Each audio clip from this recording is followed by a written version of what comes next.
साथियों नमस्कार। पराग सिंघल आगरा से। परिचय उन साथियों के लिए जो इस वीडियो को पहली बार देखेंगे या नए सब्सक्राइब करेंगे, उनके लिए मेरा नमस्कार है। और आज का वीडियो का विषय है जीएसटी के 5 साल का सफ़र, उसके बाद नोटिस और नोटिस। इस शीर्षक को सुन के अब थोड़ा आपको अजीब सा लग रहा होगा, लेकिन सत्यता यही है कि अब जीएसटी लगने के 5 साल बाद नोटिसों का दौर प्रारंभ हो चुका है। और मुझे विश्वास है कि आपके पास भी आपके जो क्लाइंट्स हैं उनके नोटिस आने प्रारंभ हो गए होंगे,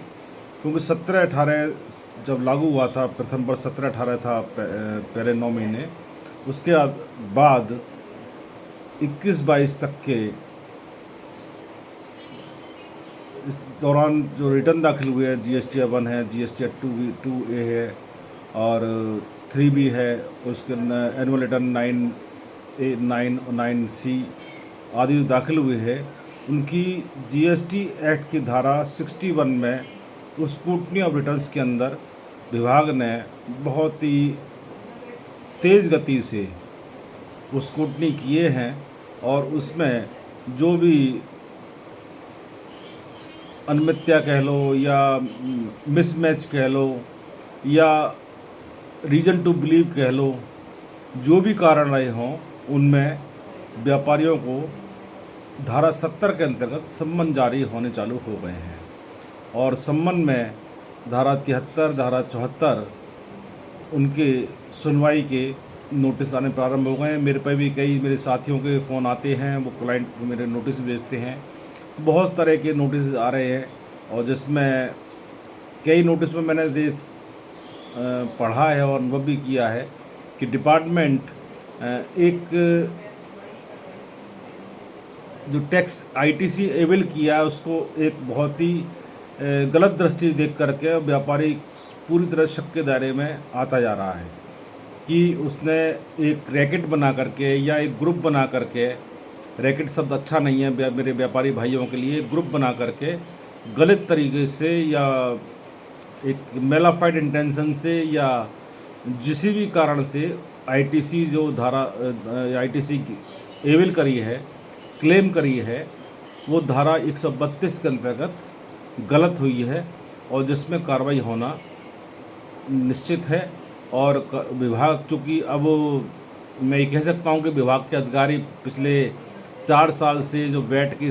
मामले निपटा रहे थे, अब उसके बाद में थोड़ा खाली हो गए थे, लेकिन अब जीएसटी के धारा 61 की स्क्रूटनी के अंतर्गत जो नए नए केसेस सामने आ रहे हैं उसमें व्यस्त हो गए हैं और उसमें कार्रवाई प्रारंभ हो चुकी है। जैसे मैं बता दूं आपको, मेरे पे एक संबल से मेरे साथी ने नोटिस भेजा था कि दिल्ली से सप्लाई हुआ संबल की पार्टी के लिए, लेकिन संबल की पार्टी कहना ये कि मेरे को सप्लाई मैंने कभी ली नहीं इस पार्टी से, ना मैंने कोई ट्रांजेक्शन किया, लेकिन उसके जीएसटी 2 में वो शो कर रहे हैं, उस पर नोटिस आ गया है।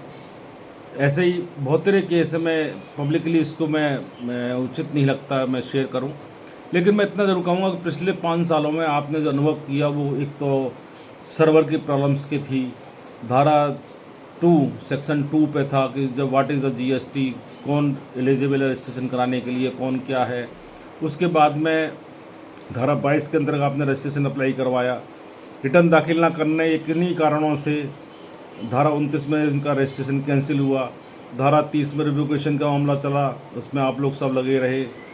धारा 37 में जीएसटी 1 दाखिल करना था, धारा 38 में जीएसटी 2 को वेरीफाई करना था, लेकिन 2 को सरकार ने बहुत ही लाइटली लिया और उसको 20 अक्टूबर 2017 को उसको वापस इनएक्टिवेट कर दिया था,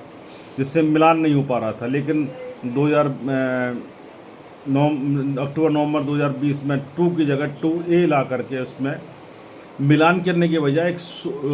अपडेटेड जो इन्वॉइसेस थे उनको देखने के लिए मिलान कर लीजिए, लेकिन उसको वेरीफाई करने का राइट जो था एक्ट में, मूल एक्ट था उसमें जो था वो ख़त्म कर दिया गया। और धारा 42, धारा 35 में आदि मेरे एनुअल रिटर्न दाखिल करने उसमें चालू हो गया। अब देखिए आप, गुड एंड सिंपल टैक्स कहा जाने वाला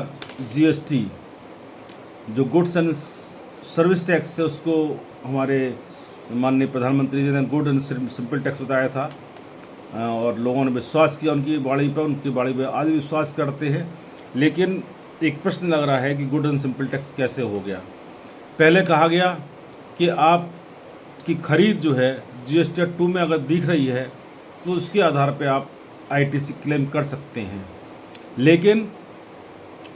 अपने निर्णय को सरकार ने बदलते हुए कहा दिया नहीं साहब, अगर आपके सप्लायर ने 3B दाखिल किया है तो you are entitled to claim the ITC, आपको ITC मिल जाएगी। बहुत से मामलों में ऐसा हुआ है कि सेलर ने बिल इशू कर दिया लेकिन GST ने शो नहीं किया उसको, तो डिपार्टमेंट ने ये भी निर्णय दे दिया कि साहब अगर सेलर रिटर्न जमा नहीं करता और टैक्स जमा नहीं करता है तो उसकी GST जमा करने की लायबिलिटी परचेजर पे हो जाएगी। इस बारे में हमारी माननीय उच्च न्यायालय ने काफ़ी अच्छे, सराहनीय, प्रशंसनीय निर्णय दिए कि ना purchaser not responsible to deposit the tax. बहुत ही स्वागत योग्य निर्णय थे। अब देखिए बजट 21 में उन्होंने एक बहुत अच्छा निर्णय दे दिया कि धारा 38 में जो वेरिफिकेशन का राइट था उसको ख़त्म कर दिया। मैंने ए से माल परचेज़ किया और मेरा बिल 2 में शो नहीं कर रहा है तो मैं उसको एडिशन, डिलीशन, मॉडिफिकेशन ये सब कर सकता था, वेरीफाई कर सकता, लेकिन वो हमारा अधिकार ख़त्म कर दिया। अधिकार ख़त्म करने के मामले में GST में जिस तरह से अधिकार ख़त्म किए गए हैं, मेरे विचार में संविधान का अनुच्छेद 14-21 में जो अधिकार दिया गया है करदाता को भी, क्योंकि नागरिक देश का नागरिक है, उसको एक अधिकार दिया गया है, अपने अधिकार सुरक्षित रखे गए, उसको अधिकार को GST के माध्यम से ख़त्म कर दिया गया। अब सीधे सीधे एक धारा 73 और धारा 74, जो कि इसका हेडिंग बड़ा लंबा है, हेडिंग है संदत्त कर या संदत्त या त्रुटिवश प्रतिज्ञा किए गए कर या गलत तरीके से लिए गए या कपट से भिन्न किसी अन्य कारण से उपयोग किए गए इनपुट कर प्रत्यय या तथ्यों को जानबूझकर मिथ्या या छिपाना। मतलब पूरा तरह से आप टैक्स पेयर को लपेट लिया गया कि आपने किसी भी कारण से, कोई मंशा से आपने छिपाया है, त्रुटि की है,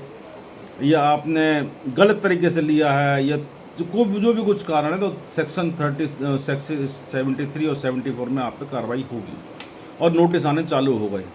अब सबसे बड़ा प्रश्न ये उठता है कि गुड एंड सिंपल टैक्स जिसको कहा जाता है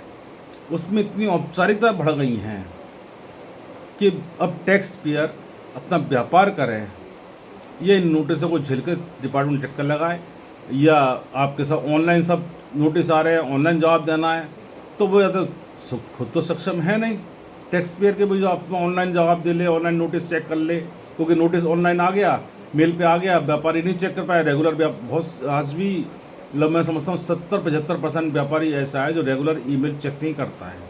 जो बड़ी बड़ी कंपनियाँ उनके तो एम्प्लॉय लगे हुए हैं, ईमेल चेक करते हैं, लेकिन छोटा व्यापारी या मध्यम श्रेणी का व्यापारी रोजाना ईमेल चेक नहीं करता है, पोर्टल चेक नहीं करता। उसका पोर्टल चेक करता है प्रोफेशनल, उसको इतना टाइम नहीं है, उस पर 100 क्लाइंट है तो वो सारी कम ईमेल चेक कर रहा है, नोटिस तो नहीं आ रहा है, नोटिस तो नहीं आ रहा है। एक कहावत थी कि शेर आया शेर आया शेर आया, जो देख रहा है नोटिस नहीं आया, और जिस दिन आया उस दिन वो चूक गया। तो वो स्थिति आ गई है। और अब GST वास्तव में एक सिरदर्द बनता जा रहा है। सुबह यही नहीं कह सकते जब उठेंगे तो हमें नई नोटिस को मिल जाए और हम उस लाइन में लग जाए उसको जवाब देने में। यदि जवाब नहीं दिया तो हमारी एक्सपार्टी कर दी जाएगा, और रीजन टू बिलीव में उस पर कितना टैक्स लगाया जाएगा ये भी कोई ज़रूरी नहीं है, कोई इसकी सीमा नहीं है। और वो टैक्स ऑनलाइन रिकवरी होनी है तो अकाउंट सीज कर दिया जाएगा, और स्थिति वो भी नहीं है अब देश के अंदर कि अगर एक अकाउंट सीज हो गया है तो उसकी मान लो कार्रवाई में त्रुटि कर जाता है या भूल कर जाता है या कोई कारण हो जाते हैं तो वो दूसरे अकाउंट बैंक में खोल करके और अपना व्यापार शुरू कर देना, वो भी नहीं कर सकता है। अब प्रश्न उठता है कि भाई अब मैंने माल खरीदा और वो सेलर ने नहीं चढ़ाया GST 1 में और GST 2 में शो नहीं किया, ऐसे बहुत से नोटिस आ रहे हैं और आए हैं नोटिस, तो डिपार्टमेंट कहता नहीं साहब, परचेजर की जिम्मेदारी है वो टैक्स जमा करें, जबकि परचेजर ने माल मंगाया तो गवर्नमेंट की मशीनरी नियम 138 के अंतर्गत गवर्नमेंट मशीनरी जो है पोर्टल के अंतर्गत ई वे बिल का जनरेशन किया जाता है, ई वे बिल का उपयोग किया जाता है और तब माल मंगाया जाता है 50,000 से ऊपर कीमत का है तो। और उसके अलावा परचेजर ने अपने सेलर को ऑनलाइन पेमेंट किया है, तो दोनों एविडेंस गवर्नमेंट की एविडेंस है, ई वे बिल गवर्नमेंट का प्रक्रिया है, और जो ऑनलाइन पेमेंट किया है, चाहे एनईएफटी किया हो, चाहे वो आरटीजीएस किया हो, या मोबाइल बैंकिंग से पेमेंट किया है, नकद पेमेंट नहीं किया, तो वो भी तो गवर्नमेंट मशीनरी का ही है ना। बैंक भी गवर्नमेंट की है, पोर्टल गवर्नमेंट का है, उसके बावजूद भी परचेजर को रिलीफ नहीं मिल रहा है कि साहब वो प्रूफ कर सके कि उसने जो परचेज करी है वो फेक परचेज नहीं है बल्कि सही परचेज है, क्योंकि e way bill is a government document, bank transaction is government documents. अब अधिकारी कहता नहीं साहब, जो माल आया वो ट्रांसपोर्ट वाला उसकी टोल पर्ची उपलब्ध कराए। अब टोल पर्ची भी आजकल फास्टैग से हो रही है, और फिर व्यापारी को इतना समय नहीं है ना, तब वो चूँकि उसकी मंशा सही है, उसने माल मंगाया, पेमेंट कर दिया और माल बेच लिया और टैक्स जमा कर दिया। नहीं साहब, माल मंगाया तो पहले भैया सारे डॉक्यूमेंट इकट्ठे करो, पता नहीं कब कौन झगड़ा पड़ जाए। इसी काम में लगा रहे व्यापारी, तो व्यापार कैसे करेगा। और गवर्नमेंट ये नहीं समझ पा रही है कि व्यापारी व्यापार नहीं करेगा तो गवर्नमेंट को टैक्स कैसे देगा, ज़्यादा से कैसे देगा। गवर्नमेंट का राजस्व तो हानि हो रही है ना। लेकिन इस गुड एंड सिंपल टैक्स को इतना जटिल टैक्स बना दिया है, प्रक्रिया इतनी जटिल बना दी है कि ऑनलाइन जो पोर्टल के थ्रू जो हो रहा है, वो आप बहुत सी इशू देखेंगे, बहुत से बिंदु देखेंगे कि पोर्टल जो है, मेरा आरोप नहीं है, प्रैक्टिकल है, मेरे सीनियर से मेरी बात होती है कि पोर्टल एक्ट के अनुसार नहीं है और एक्ट पोर्टल के अनुसार नहीं है। ये समझ नहीं आ रहा है कि जीएसटी को पोर्टल चला रहा है या जीएसटी एक्ट पोर्टल को चला रहा है। ये मेरे जो बात जो है, ये प्रश्न है, मेरे बिंदु जो हैं, इस पे आपको खुद विचार करना पड़ेगा। और मैं एक चीज़ और कह दूँ अपने अधिवक्ता साथियों के लिए कि जीएसटी लगने से पहले एक बात आती थी कि साहब आधे वकील सड़क पे आ जाएंगे। हाँ, बिल्कुल दिखाई पड़ रहा है, क्योंकि एक्ट की जानकारी के बिना केवल आप रिटर्न फाइलिंग कर सकते, आउटसोर्सिंग कर सकते, ना कि कोई नोटिस का जवाब दे सकते, ना कोई हियरिंग करा सकते, ना कोई केस लड़ सकते हैं। इसलिए साथियों, मेरा आपसे अनुरोध है, मैंने बहुत सी बात कही है, जीएसटी के अगेंस्ट में कही है, कुछ एक आध पॉइंट आपको भी मैंने कहा है। तो एक्ट का अध्ययन बहुत ज़रूरी है प्रैक्टिकल के लिए। प्रैक्टिकल जो कमियां हैं या जो अनियमितता है या जो विसंगतियां हैं, जिसको भी आप जो संज्ञा दें, उसके लिए आप स्टडी सर्कल मीटिंग अपने बिहार की बुलाइए और उसमें स्टडी करिए और मंथन करिए। उसके बाद में गवर्नमेंट को ज़रूर लिखना चाहिए कि ये चीज़ें गलत हैं और ये सही है। इसके साथ ही मैं अनुरोध करूँगा, मेरी वीडियो पूरी देखेंगे तो आप मेरी बात, मेरी भावना को, मेरी मंशा को समझेंगे और मुझे समर्थन देंगे। धन्यवाद। जय हिंद, जय भारत।